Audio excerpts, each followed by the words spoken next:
So you're running for Senate in Texas, hopefully. No, I am. I've officially announced it. If elected, would you support maybe a different person for hopefully majority leader in the Senate other than Senator McConnell, like say a Tea Party back candidate like Jim DeMint? I would. Obviously Senator DeMint is a friend, and obviously he's been extremely helpful to me in my campaign, and he obviously endorsed me when we had what I call the false start. I think he'd make an excellent leader of the United States Senate. But I think the first thing I have to do is to get to the Senate before I have the opportunity to cast that vote. And what do you think is going to be one of the most important issues? We know spending is going to be a very important issue in 2012, but of all the spending the United States government does, do you think entitlements and entitlement reform like Social Security and Medicare are going to be at the forefront of the debate in 2012? Well, first of all, when you look at anyone going to the United States Senate in January 2013 has to recognize that spending is going to be of utmost importance to the American people. I would hope that there's progress made between now and the time that I get to enter the United States Senate, but whatever progress is made, there's going to have to be additional work to be done. There's no doubt that because of the size of the portion of our budget that is captured by entitlement programs and Medicare, Medicaid, and Social Security, those are going to have to be dealt with. But beyond that, the American people also are going to want us to unleash the marketplace and to reform the tax code.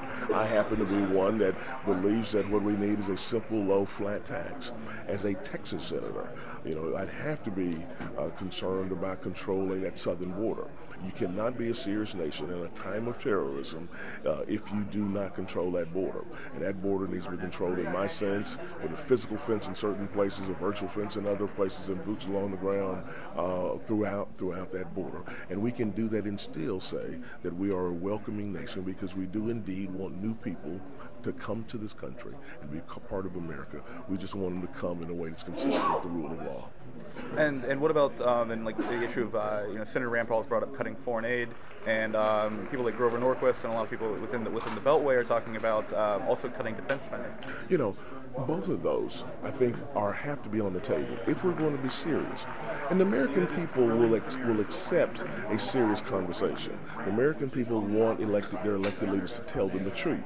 And I believe if you tell them the truth, the American people can understand that. And so it seems to me, without having taken a position on the merits of either one of those, that defense spending has to be part of the conversation.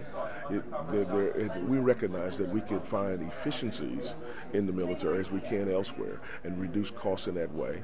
And perhaps that means that we may not have to be about the business of actually, we cannot and we should not cut the military in a way that weakens America.